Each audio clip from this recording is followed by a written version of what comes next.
Hello again.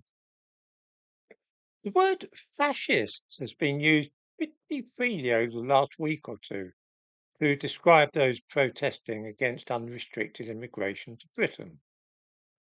There is a slight problem with this word, though. Well, there are actually two problems, so let's take them one at a time. The first is that while many people self identify as socialist, conservative, liberals, or communist, nobody in this country actually admits to being a fascist. For this reason, the word is used only as a pejorative term, way of abusing those with whom some strongly disagree. That doesn't mean, of course, that there are no fascists in Britain. Perhaps they're keeping quiet about their political ideas. What it does mean is that there is little point in simply taking at face value the shouts of fascist by those who claim to be fighting against fascism. We need to ask ourselves what the essential nature of fascism is, and then see if those people being denounced as fascist fit this pattern.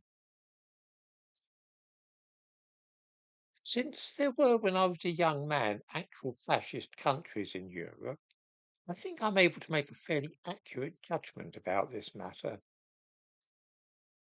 Seen fascist regimes in action, as it were.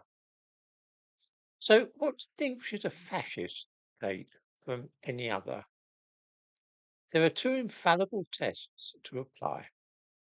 One is whether or not the country or individual subscribes to the idea of a corporate state, and the other is a love of authoritarian government with great restrictions on personal liberty of individuals.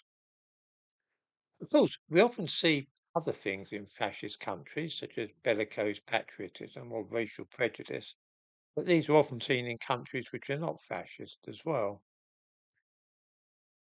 On the other hand, the love of the corporate state and the feeling that individuals should be subordinate to the needs and wishes of the state are two things which you will only see in fascist countries, and only fascists will try and establish such things in a state. Portugal, to give an example, Salazar established his dictatorship there in 1933, the same year that Hitler took power.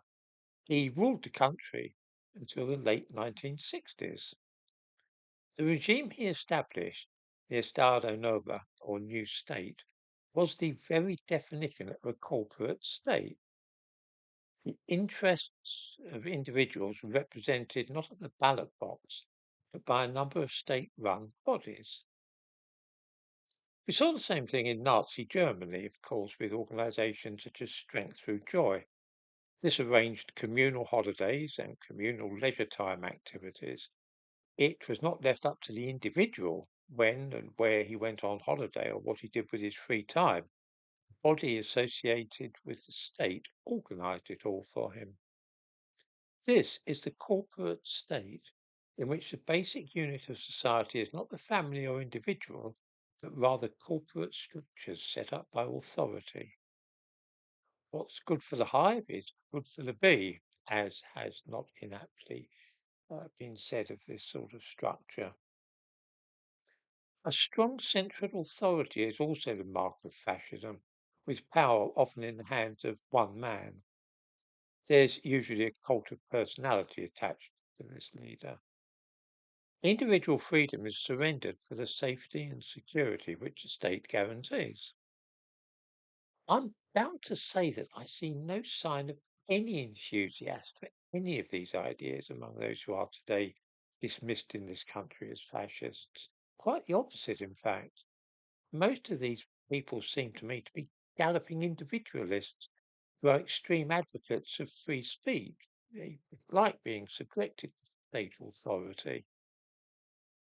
You They have more in common with libertarians than they do fascists, from all that I'm able to apprehend. I very much doubt any of them would flourish in Salazar's Portugal or Mussolini's Italy.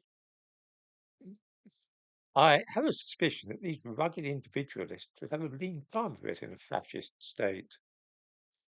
Nor do I gain the impression that any of them wish to set up such a state, let alone a corporate state. The idea that they are fascists strikes me as far-fetched in the extreme. By the by, there has been some speculation in the comments here about my health, need for glasses, and some homosexual activity. Years of exposure to the Middle Eastern sun have played old Harry with the skin of my face, which is why I'm smearing a white cream on my nose, the most affected area. I'll be doing that for the next 6 weeks or so. So, should you see smudges and smears on my nose, that's what it is. A person who comments here, called David1964, suggested yesterday that this was dried seminal fluid, presumably from my engaging in oral sex with another man. Alas, nothing so exotic and interesting. The gulping sounds at the beginning of the video is a microphone problem rather than my gasping for breath. And I've never in my life worn glasses. Someone suggested today that I should put on reading glasses, but I haven't got any reading glasses. I've never worn a pair of glasses at all. I hope that this reassures those watching this. Please do feel free, though, to speculate in the comments if you're minded to do so about alternative explanations for all this. It does provide me with a good deal of innocent amusement.